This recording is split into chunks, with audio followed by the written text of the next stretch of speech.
Tuhan Yesus, terima kasih pada hari ini kami sudah mulai kebaktian Bapa. Berkati kebaktian ini Bapa, dari awal hingga akhir kebaktian ini kami serahkan ke dalam tangan-Mu. Dalam nama Yesus kami mengucap syukur. Anak-anak, siapa di sini suka marah-marah, suka berantem? Tidak boleh anak-anak. Seperti lagu ini yang berjudul KASIH, kasih itu harus sabar.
Kita telah menyatakan bahwa Tuhan itu baik, dan Tuhan juga telah mengajarkan kita untuk kita memiliki kasih, tidak boleh bertengkar, tidak boleh marah.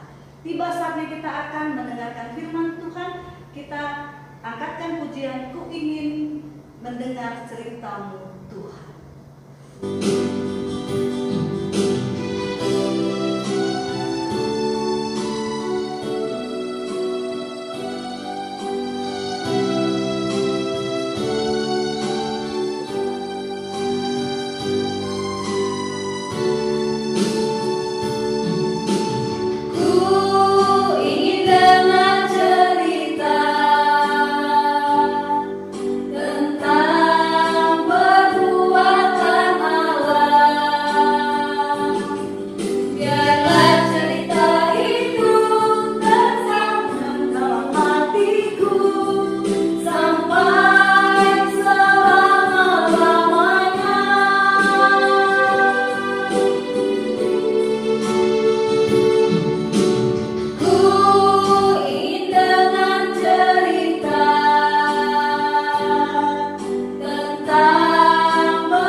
Selamat pagi, good morning, ciao an, shalom, horas, yahobu, mejua-jua, ping an. Nah, anak-anakku yang ada di rumah, TK, SD, Metodis 10, semuanya diberkati oleh Tuhan. Yang diberkati oleh Tuhan, kasih jempolnya dulu ya.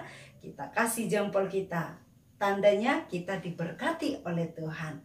Nah, anak-anakku yang ada di rumah, seperti biasa, sebelum mendengarkan firman Tuhan, kita berdoa terlebih dahulu. Mari nak, lipat tangan, tutup mata, tundukkan kepala, kita berdoa.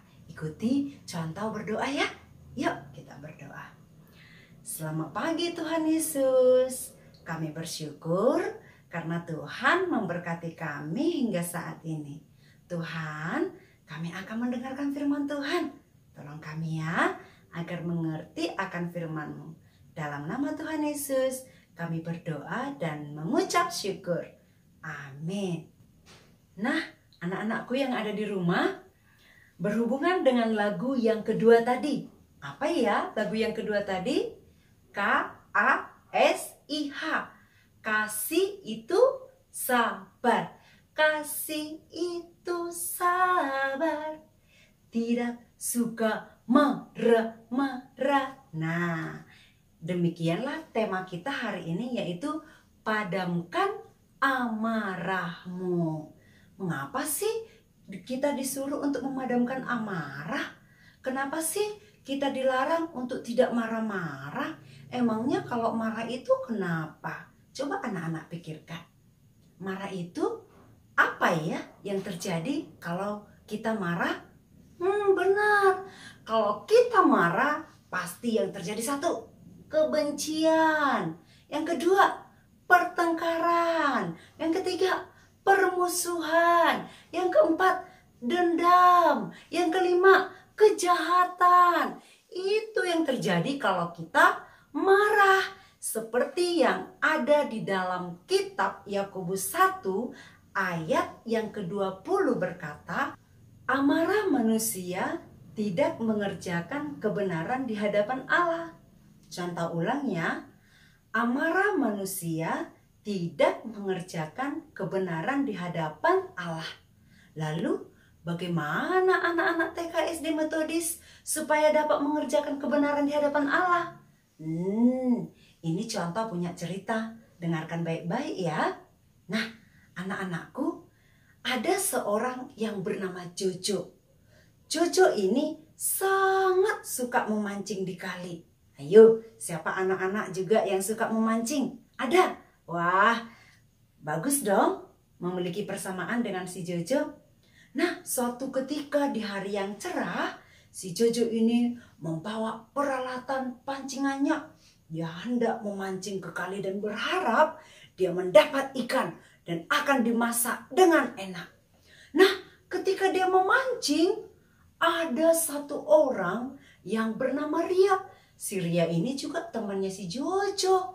Tapi si Ria ini nakal. Dia ingin mengganggu si Jojo ketika dia memancing. Nah, di balik pohon, si Jojo ini mencoba mengganggu. Dia lempar Jojonya pakai batu. Lalu dia bersembunyi di balik pohonnya. Lalu si Jojo memperhatikan ke belakang. Siapa yang mengganggu aku ya? Tapi dia nggak peduli. Wes, aku nggak mau peduli. Aku mau memancing aja. Tapi ketika dia tidak peduli, si Ria ini mencoba lagi menggarai-garai. Dia lempar lagi. Lalu ketika si Jojo melihat ke belakang, nampak si Ria. Si Jojo kesal. Tadinya dia pengen marah, pengen dia lempar balik itu si Ria. Tapi dia menahan amarahnya. Aku nggak mau mengganggu. Akhirnya dia pindah ke tempat yang lain. Ya, dia lihat batu yang sangat besar. Lalu dia duduk di atas batu itu. Dia berpikir, aku nanti di sini memancing pasti tidak akan ada lagi yang mengganggu. Mantap nih. Lalu dia campakkan pancingannya. Anak-anak, dia dapat ikan. Dia tarik, waduh dia senang sekali. Nanti aku akan masak ikan ini dengan enak. Aku akan kasih juga sama mamaku. Lalu dia tarik pancingannya, dia dapat ikan yang besar. Tapi anak-anak tahu nggak? Ketika dia mendapatkan ikan yang sangat besar itu, tiba-tiba si Ria yang jahat, yang nakal tadi langsung berlari mendekati si Jojo. Lalu dia langsung merampas ikan yang di tangan si Jojo. Nakal sekali si Ria ini ya. Dia ambil ikannya, lalu dia bawa ikannya, dia tinggalkan si Jojo. Dia lari supaya dia berpikir si Jojo tidak sanggup mengejarnya. Awalnya si Jojo mengejar. Dia berpikir, nggak boleh, itu nggak boleh sama si Ria, itu harus sama aku. Itu kan aku yang pancing, aku sudah berkeinginan untuk memasaknya dengan enak. Sebentar dia kejar itu si Rianya, tapi dia berpikir, capek biar aja itu sama si Ria. Kesal aku kesal sekali. Rasanya pengen aku lempar pakai batu. Tapi tiba-tiba si Jojo dia ingat pesan mamanya, nak, kamu tidak boleh marah-marah. Nak, kamu kalau diganggu teman jangan mau terpengaruh, harus bisa mengendalikan diri. Oh iya, dia menenangkan dirinya. Tapi adik-adik, anak-anak TK, SD metode 10, si Ria ini pikir dia masih dikejar sama si Jojo. Dia terus berlari sekencang-kencangnya. Dia berpikir supaya tidak dapat dikejar oleh si Jojo. Dia kencang sekali. Tapi tiba-tiba adik-adik, tiba-tiba anak-anakku, dia tersandung sama batu ya, ketepuk. Waduh, kena kepalanya sampai berdarah. Waduh, tidak hanya berdarah anak-anak, dia sampai tergeletak. Dia tidak bisa lagi jalan. Untung saja ada yang bernama Nia melihat si Ria ini terjatuh, lalu dia tolong dan dibawa ke rumah sakit. Nah, anak-anak, ketika dibawa ke rumah sakit, si Ria ini menjumpai teman-temannya. Teman-temannya salah satunya si Jojo. Dijumpai Jojo. Lalu ada lagi namanya si Yoga. Yoga. Sini. Ada apa? Kata si Jojo sama si Yoga. Aduh, kalian tidak tahu apa yang terjadi. Teman kita sekarang di rumah sakit. Kita harus menjenguk. Kita harus pergi mendoakan dia agar dia sehat. Hah? Teman kita si apa? Lalu si Nia katakan, itu si Ria tadi jatuh dia.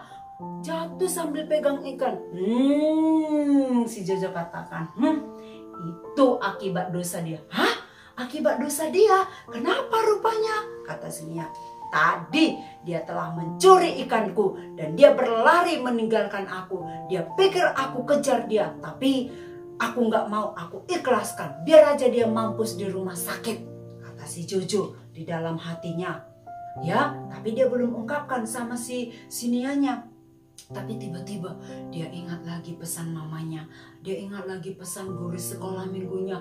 Dia ingat lagi pesan pendetanya. Dia ingat lagi pesan firman Tuhan yang dia baca. Aduh, lulu lagi hatinya. Firman Tuhan katakan bahwa kita harus mengasihi sesama. Kita harus mengampuni sesama. Aduh, kesal deh aku. Hah? Gitu kata si Jojo dalam hatinya. Kesel deh aku pengen marah sekali sama si Ria ini. Mengapa aku ingat firman Tuhan ini?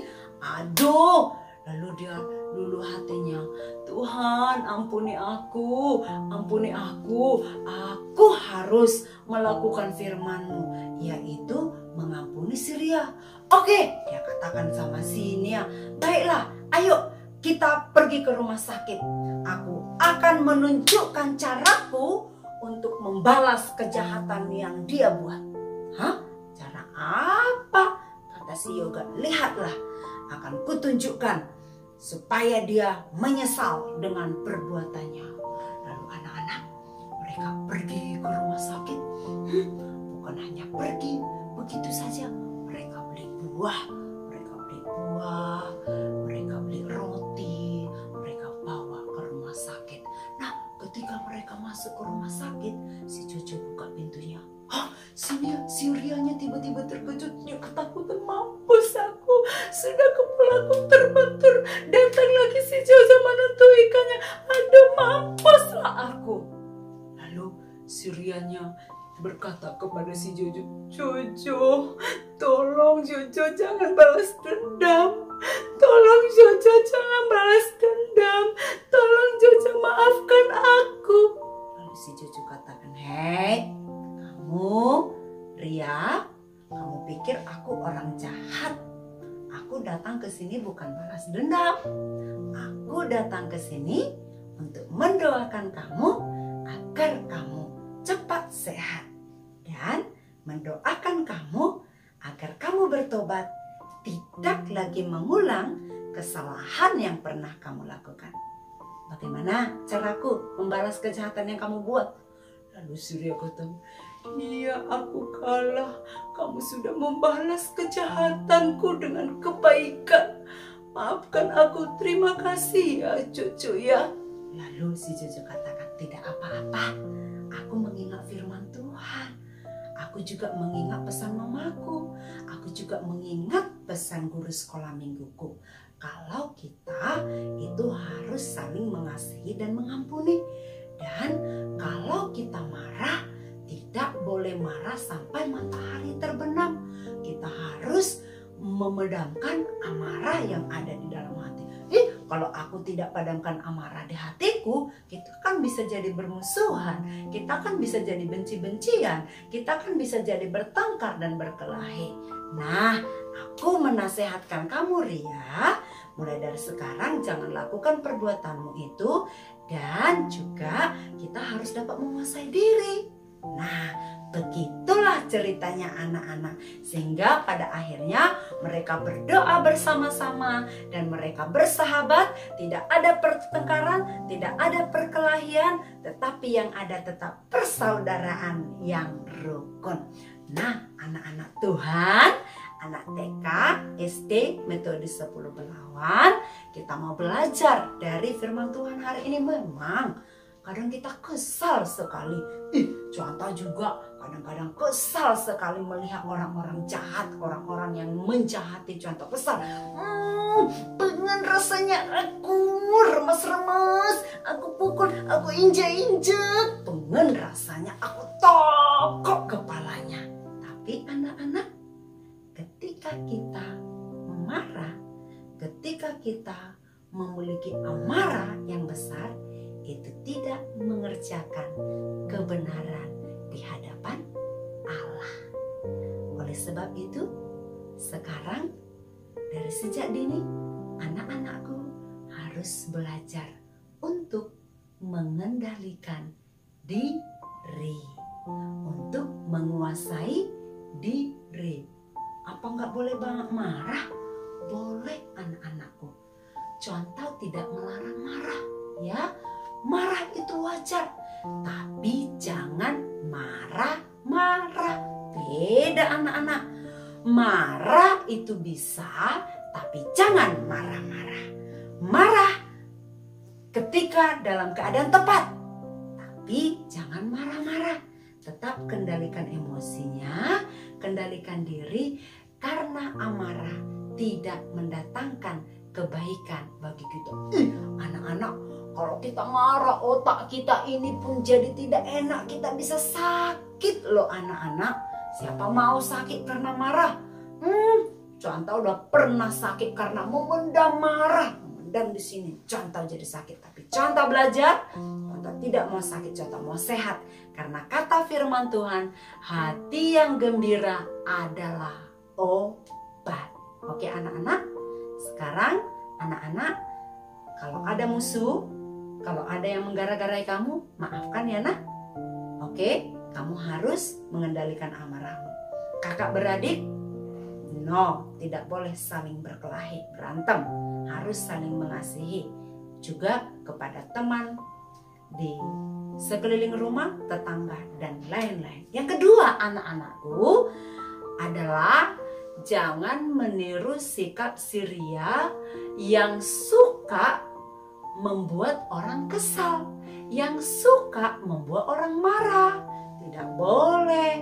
Contohnya, orang tua sudah suruh kita melakukan pekerjaan, tetapi kita tidak mengerjakan, itu sama saja kita membuat amarah di hati orang tua. No, tidak boleh. Kita tidak boleh marah, kita juga tidak boleh membuat orang lain marah. Kita tidak boleh menggara-garai orang lain, tidak boleh mengganggu orang lain, secara khusus terhadap orang tua dan guru. Kalau guru memberikan tugas, kerjakan agar gurumu tidak marah. Oke anakku, bisa? Bisa dong. Yang bisa katakan bisa. Yang mau melakukan firman Tuhan katakan mau. Good. Baiklah, yang mau melakukan firman Tuhan, semua meliput tangan, menutup mata, tundukkan kepala, kita berdoa. Tuhan Yesus, terima kasih untuk firman Tuhan yang kami dengarkan hari ini. Kami diajari agar kami memiliki kasih di dalam hati kami. Dan juga kami boleh menguasai diri kami. Tolong kami ya Tuhan, kami masih anak-anak. Kami percaya Tuhan, ketika Tuhan menolong kami akan menjadi anak-anak yang penuh dengan kesabaran, yang dapat mengendalikan diri kami, baik di rumah, baik di gereja, baik di sekolah, baik dimanapun kami berada. Di doa kami, dalam nama Tuhan Yesus, kami berdoa. Mari anak-anakku, kita bersama-sama mengucapkan doa yang Tuhan Yesus ajarkan.